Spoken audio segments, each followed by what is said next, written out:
Welcome to the Sandwich Generation Survival Guide. I am your host, Candace Dellacona, and I'm happy to welcome today Jack Wang, who is a wealth advisor with Innovative Advisory Group. More importantly, though, Jack is the host of a podcast called The Smart College Buyer. Welcome, Jack.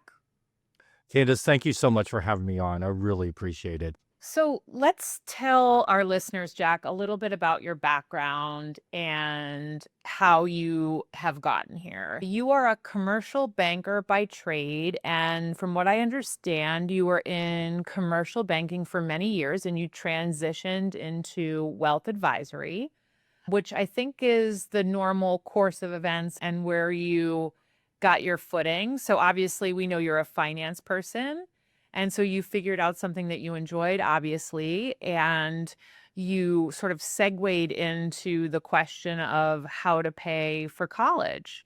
Is that right? Can you give us a little bit of detail on that and how you got here? Yeah, absolutely. So my background is finance. It's actually what I went to school for, and doing the work that I do today.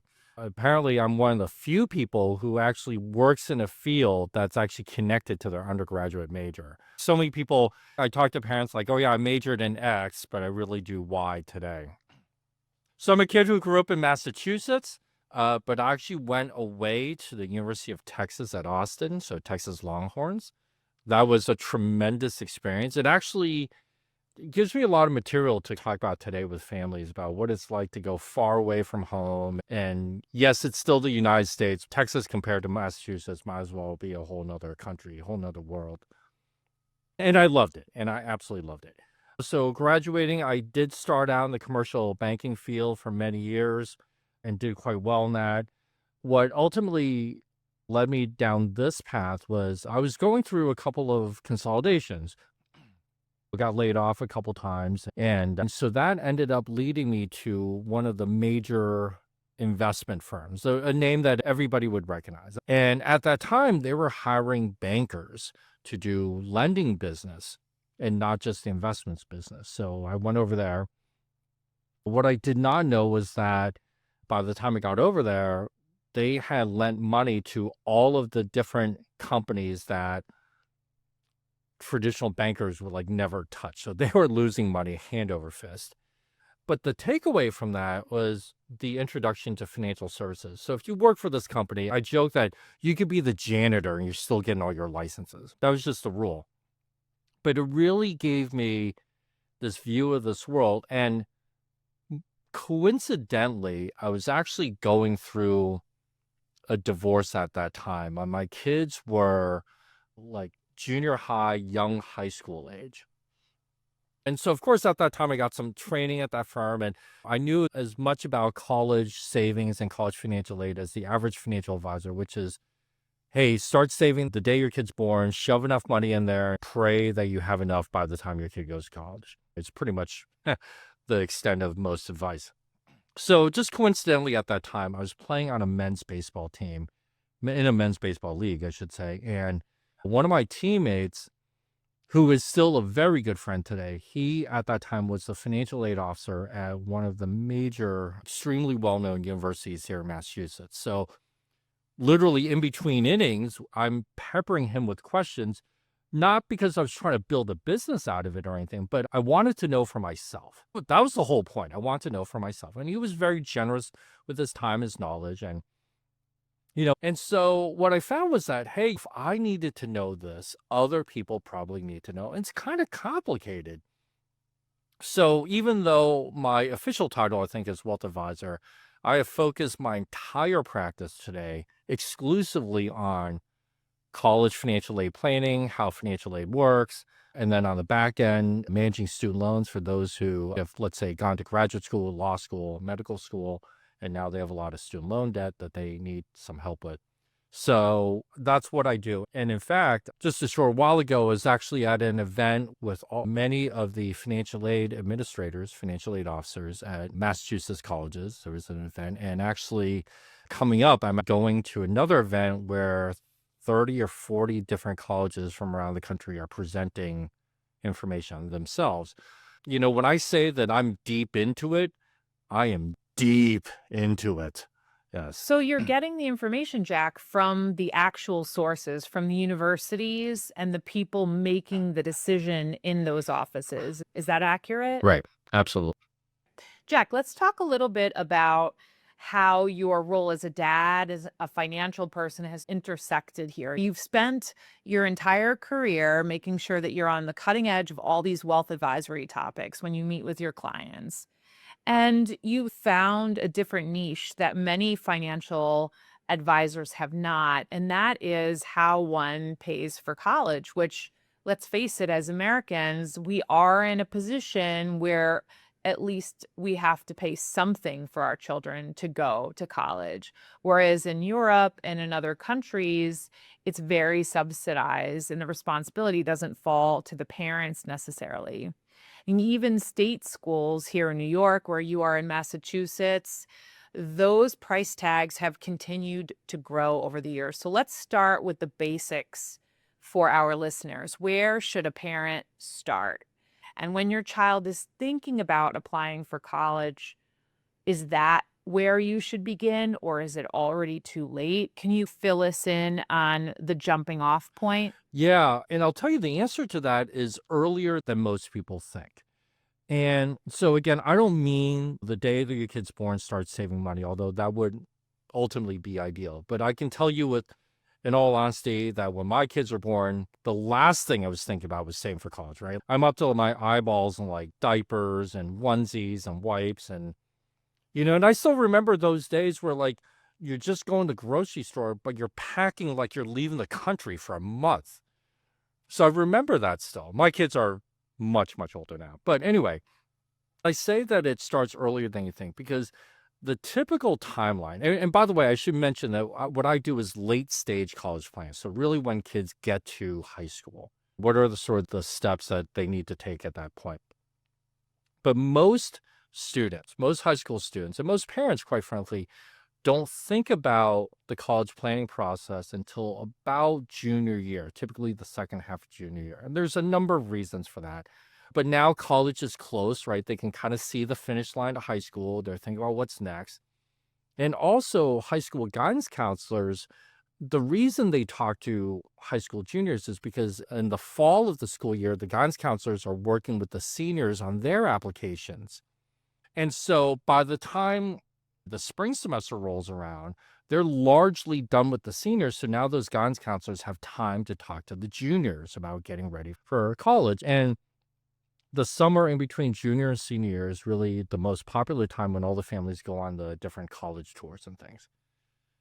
But it starts earlier than that. And so because of the way the timing works in financial aid, the first year of tax return that is looked at to calculate aid actually spans the spring of sophomore year through the fall of junior year. That's actually known as the base year. So, as an example, just to put some dates around it, as we're recording this, if your son or daughter is going to be a high school senior in fall of 2025, meaning that they're going to go to college in fall of 2026, when you fill out the financial aid form in fall of 2025, the form is going to look at the most recently completed tax return. And so in the fall of 2025, your most recently completed tax return is tax return for 2024. But then if you work backwards and think about what grade was your kid in 2024, it's the spring of sophomore year through the fall of junior year.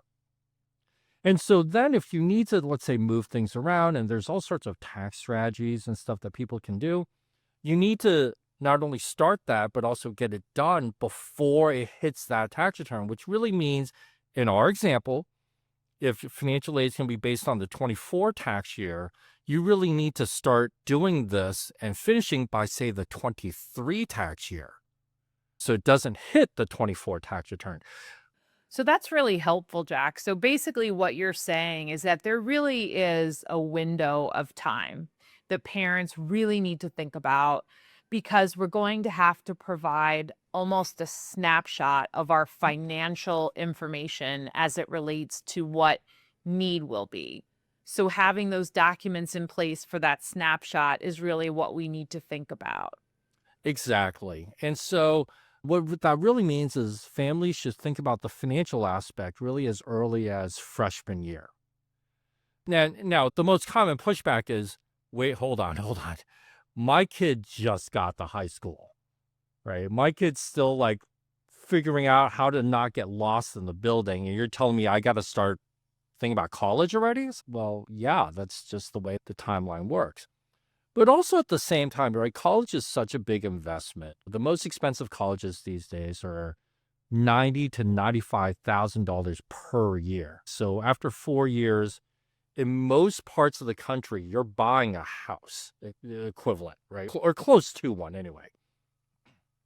And so if you think about buying a house, right? You can go house shopping and you say, I want a house like 4 bedrooms, 2 bathrooms, or whatever the case may be. But ultimately, when you buy the house, you're also looking at the neighborhood and what the yard is like, and maybe the commute to work and how far that is, or how close the grocery store is, or what. There's other factors that are not necessarily specific to that one house. I often tell families that picking college is really the same thing. Is yeah, you might look at what majors they have or how big it is or whether or not their football team's any good or whatever. But really, it's the stuff that's off campus and whether it's far away from home or not. Like I went far away from home and all those other factors that makes a huge consideration. Because at the end of the day, what parents, I think, and students tend to forget about is that like your kid has to live there for 4 years, right? Whether it's on campus or off campus, but they ultimately have to live there. And so if they have to live there, they better like it. A lot of kids, when they don't start their search or really start thinking about it until junior year, a lot of families are fixated on the name. I want to go to this college because of this name, or all my friends are going there, or whatever. But just because your friends are going there doesn't mean that you actually like the place.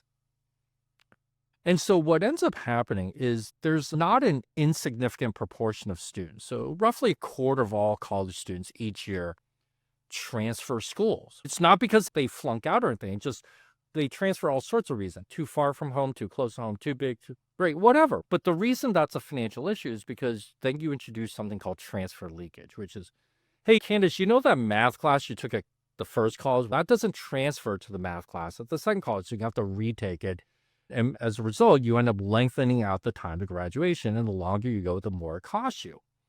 So what I tell parents is, look, the earlier you can start this, and even if you start by figuring out what your kid does not like, okay, that's okay. And the earlier you start that, then you're just that much farther along the process. And now you can find the school that's right for them and where they're going to truly love it and thrive and make friends. And So, Jack, one of the first things it sounds like you're saying is that your family and the student should really think seriously about where they want to be and what it's going to look like so that you're right. not part of that statistic of a 25% group of students who transfer.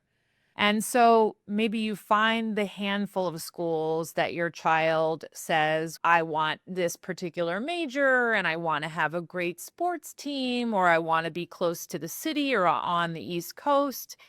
You come up with a group of schools that you're ready to apply for. So, what are the next set of rules in terms of paying for those colleges that you would share with your clients? Where do they go after they have that list of schools?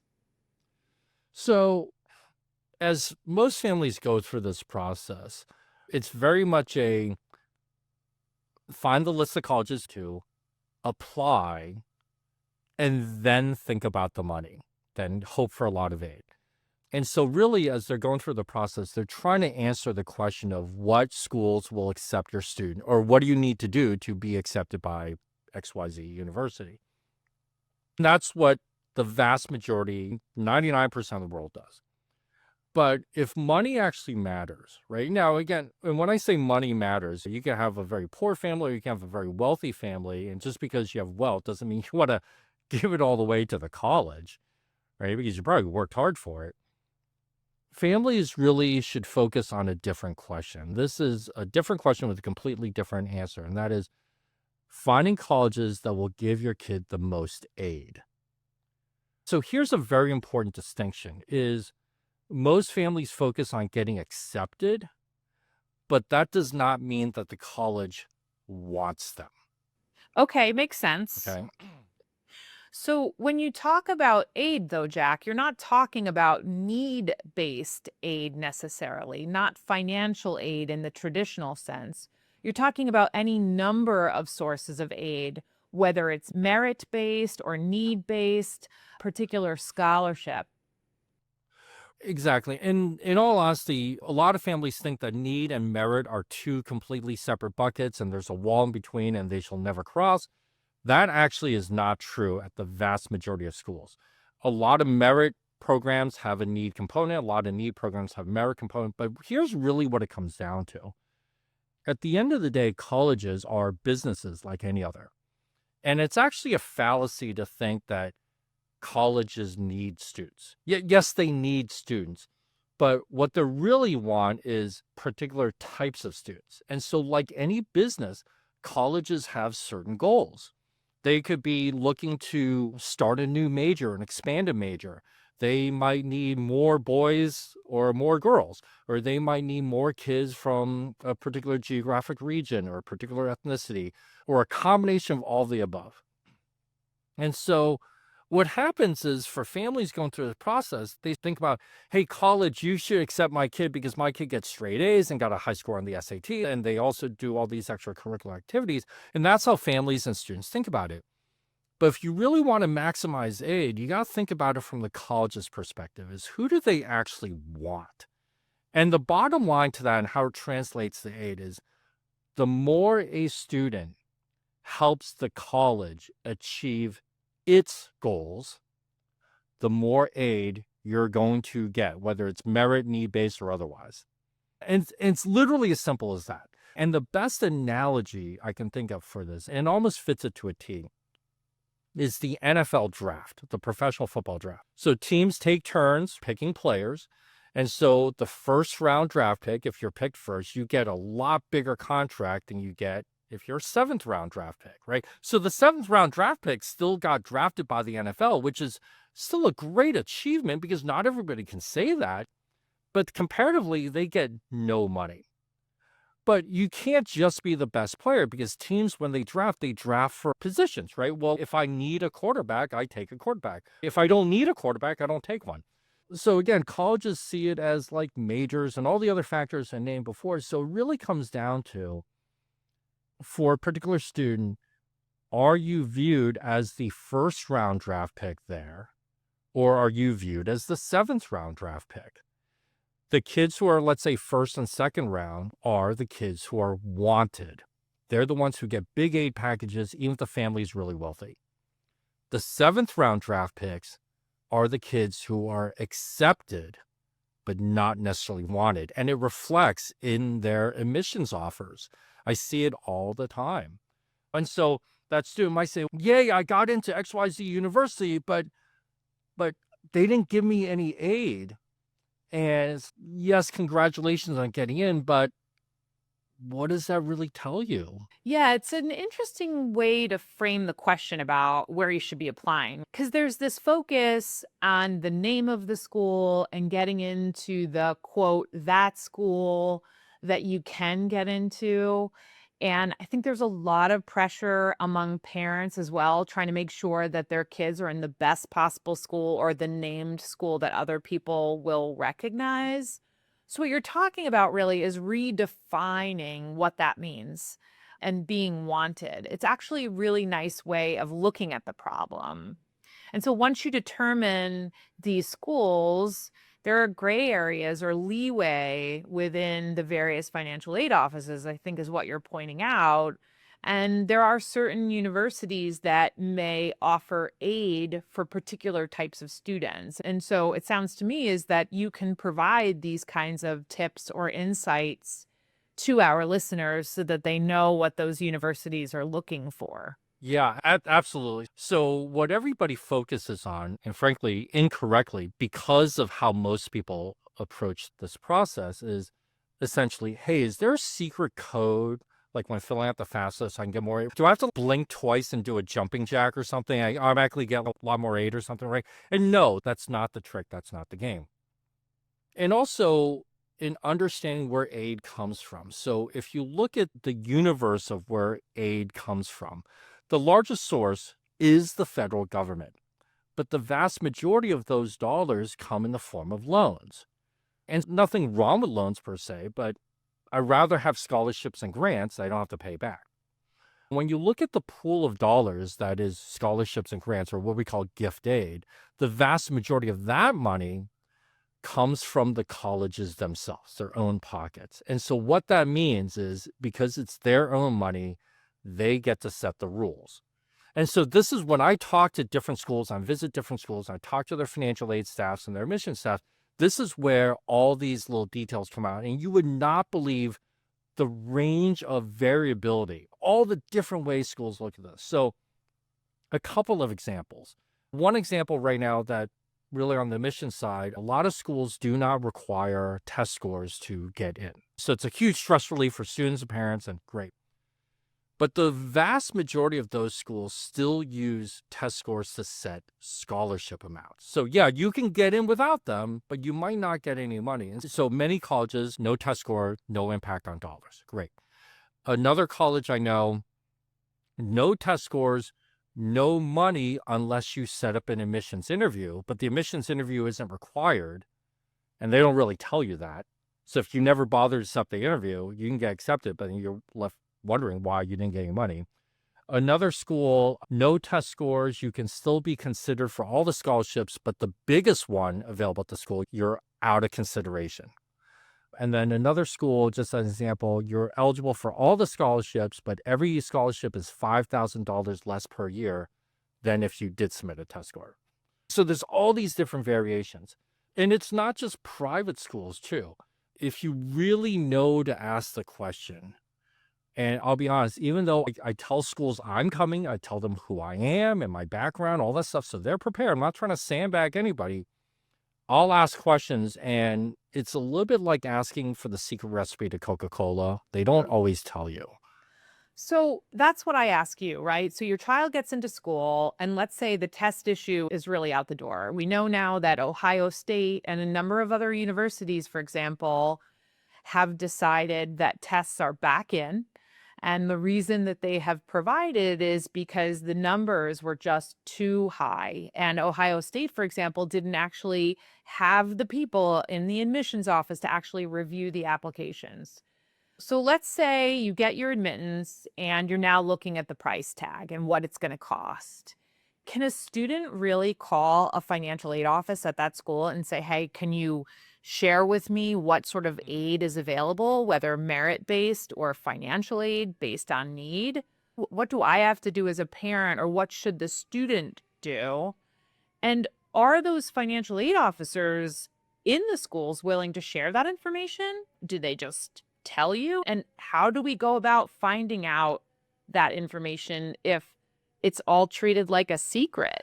Yeah, it's simply asking the question. Most schools will share that kind of information that I just shared, but I can tell you in sitting in hundreds of information sessions, I think I've only heard now when I by the way, when I go to these as a professional, I sit back and I'm just listening, observing, right? I don't because I could really sandbag the presenter if I spoke up. But I will tell you that I can count the number of times on one hand where someone actually asked, yes, but if you don't submit test scores, you still can serve for all the scholarships, right? I can count that on one hand, and I won't even need all my fingers. Most schools will tell you if you know to ask, but most people don't ask because they're focused on the getting in and not the money. Now, other examples of where it comes into play. So there's some schools that consider the value of your home equity, right? The value of the equity in your house. There's one school in particular, depending on how much they like you, whether you're first round draft pick or seventh round draft pick, this school will either count all of your home equity in the financial aid formula, or they'll cap it at 2 times your income, or they won't count it at all. But they have discretion to decide what to use. And I have so many examples. So, how do you know what their formula is? If every school has a different formula and you have two houses that are worth $500,000 each, and home A has a home equity, and let's say there's no mortgage on one of the houses, Is there a possibility that this sort of configuration would render your child to receive more financial aid, or even having a larger mortgage would entitle your child to more financial aid? Yeah, so even though that particular school told me that, they obviously don't tell me where the cutoffs are, what students go into one category versus the other. But there are ways to guesstimate. And again, a lot of parents, a lot of students think, oh, it's just all based on test scores and SAT scores or whatever. And it's really not. Obviously, those are important, but those other factors, if a school is trying to expand a major and you happen to be a student who wants to go into that major, all other things being equal, you're probably going to get more aid than if you were a student going into some other major. There's a college in the Northeast where it's about 70% male, and most of that's engineering. But the school also has a phenomenal business program. And so I tell my clients, if you're a girl who wants to major in anything other than engineering, you should consider this place because, again, they're trying to balance out the student body. So you're probably going to get more money than if you were a male student, let's say going to business or whatever. The problem is that schools are not always forthcoming with this information, and they're not always forthcoming with me, even though I ask. But man, there's some ways to try and figure it out. But even public schools do this. For example, the public schools in Florida, Virginia, North Carolina, Texas, and California, those particular states limit out-of-state enrollment. And so as an out-of-stater, A, it's harder to get in because they limit out-of-state enrollment. But B, you get relatively little financial aid or any kind of aid even if you did make it in. And so my alma mater, University of Texas, says right on their website, if you're an out-of-state student and you qualify for need-based aid, you're not getting a dime from us. You might qualify for some aid from the federal government based on your FAFSA, but any what we call institutional aid, we're not giving you a thing, just zip. Now, the flip side is there are certain states that love out-of-state students. University of Maine is one of them. And so they're very generous with aid to out-of-state students. And so you might get so much aid that it may even cost less than your in-state alternative, depending on, again, how they view you. So there are these little nuances, but again, families don't think about it initially. They're just like, what do I need to do to get into the University of North Carolina, Chapel Hill? And then they find out, oh my goodness, we didn't get any aid. And then that's when I get a panicked email like, hey, my deposit's due next week. The bill's coming after that. I don't have the money. What do I do? And it's like, All right, so for our listeners, that's exactly why we talk about starting this process earlier, right, Jack? You don't want it to be a fire drill. You don't want it to be a matter of urgency and crisis planning. So, look, you can listen to Jack's podcast, The Smart College Buyer, and he's going to provide you with all of these tips and tricks and insider information. So, when we're talking about aid and making sure you're advocating for yourself to make sure that you're getting all of the aid that you're possibly entitled to and being the right student for that university that's going to give you money. When you get to the point where you do all of the math and it's still not enough, Jack, what about loans? What's the advice that you can give to families about student loans and whether or not they should consider taking the loans or whether they should not and perhaps pick another university? yeah, several tips here. The loan system does work very differently than back when you and I were in college. One of the things I commonly hear from parents today, especially those in the sandwich generation, is that, hey, I'm willing to chip in X dollars, but if my kid wants to go to a more expensive school, they're going to have to figure out, they're going to have to borrow.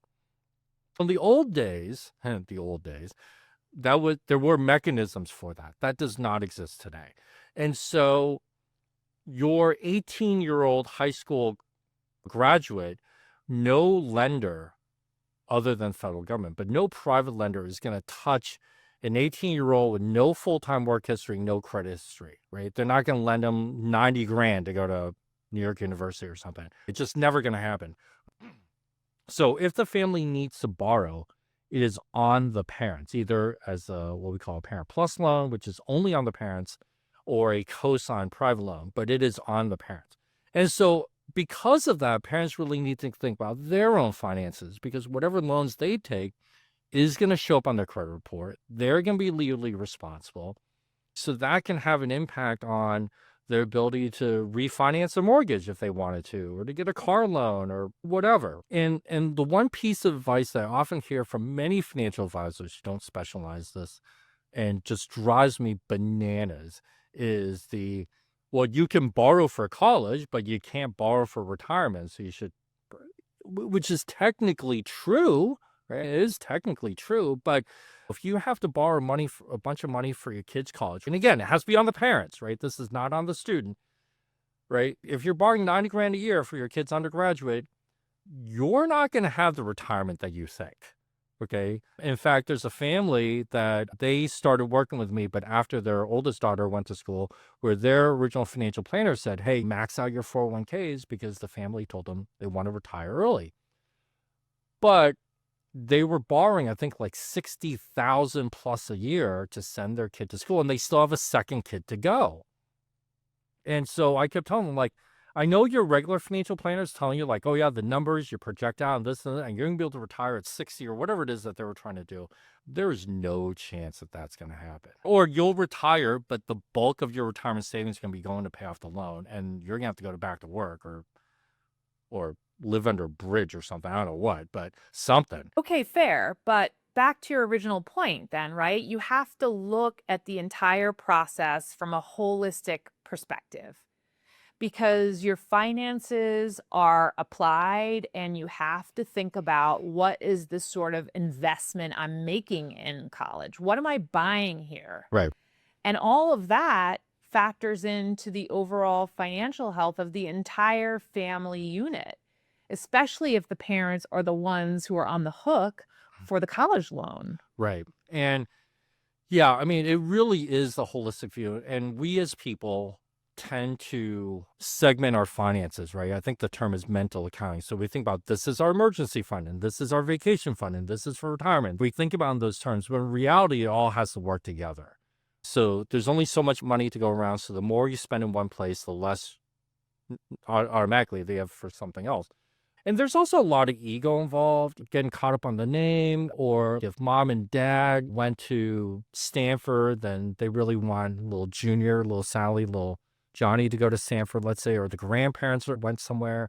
Oh, and there's a relatively big part of just the ego. Like you want to be able to sit down at Thanksgiving dinner with a big family and be able to say, haha, my kid goes to blah, blah, blah. People don't necessarily admit that, but that does happen. So you also see your kids working really hard, right? And maybe even harder than you did, certainly in my case. So there is a part of you that probably feels like, hey, they deserve this. They deserve to go to the educational institution that they've chosen. Right. So I understand where that piece is coming from, but let me ask you a question before we wrap up here. Since we are the Sandwich Generation Survival Guide, and we do have older generations, grandparents, and other loved ones listening to this podcast. So when you think about maybe even outside the parental unit, the nuclear family, and you have grandparents or aunts or uncles and other loved ones that may want to contribute to the cost of college,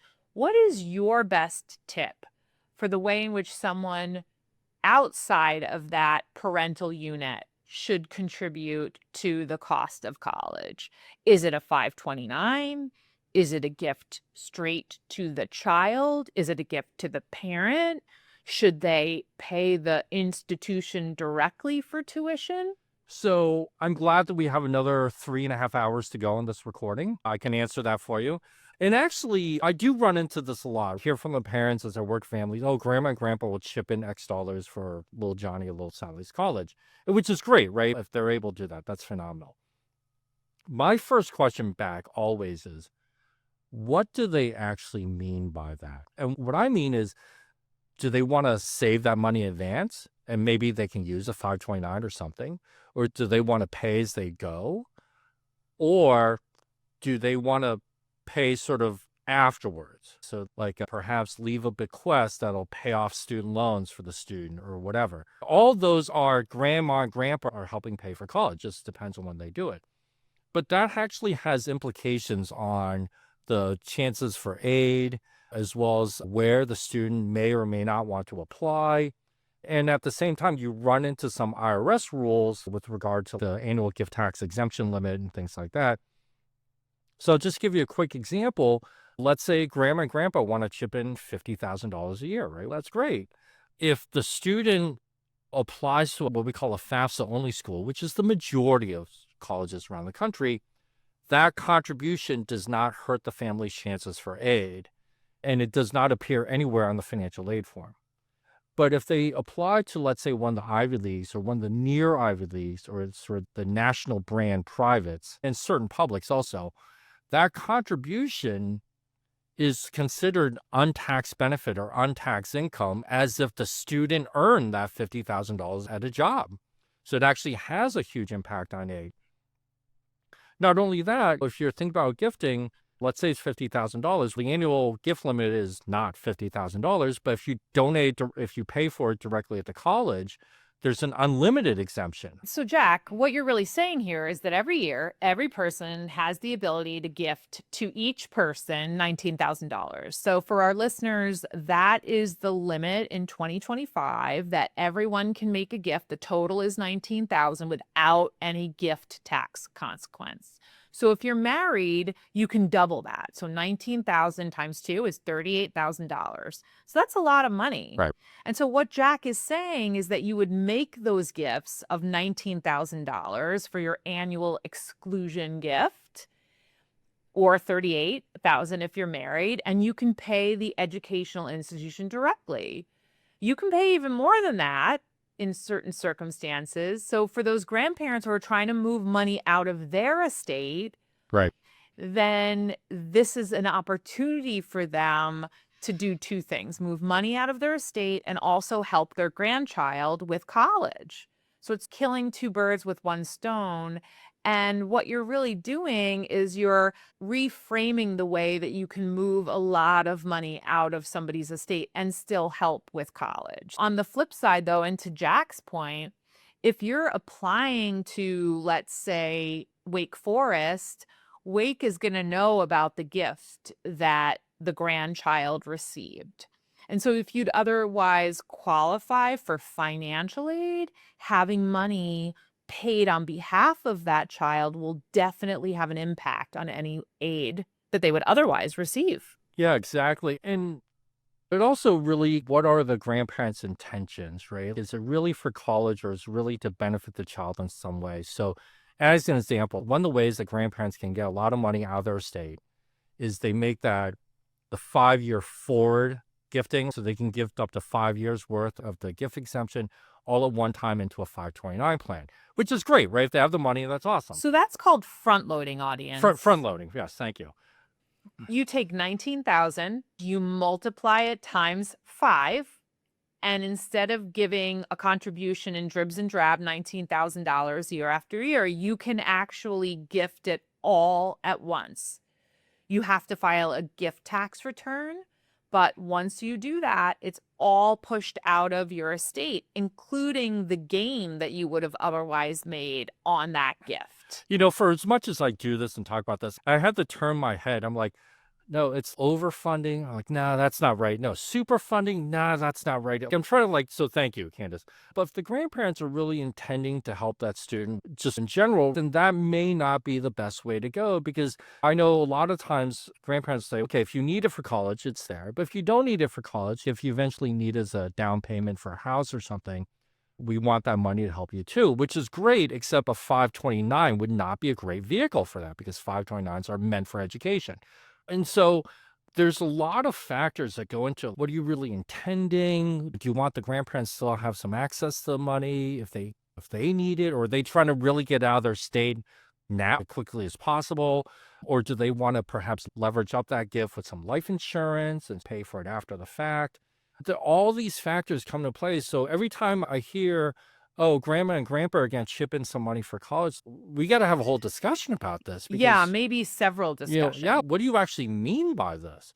And by the way, if they want to adopt me too, or my kids, we're available. Look, we could talk for hours on this topic, which is actually really fortunate for you because you have this amazing podcast, again, called The Smart College Buyer, Yep. because you really are buying this experience and you should be smart about the way that you're spending your money on college.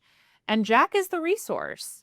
There are so few people in this country who know this level of detail and are actually this in the weeds with financial aid folks and financial aid offices at the universities across the country.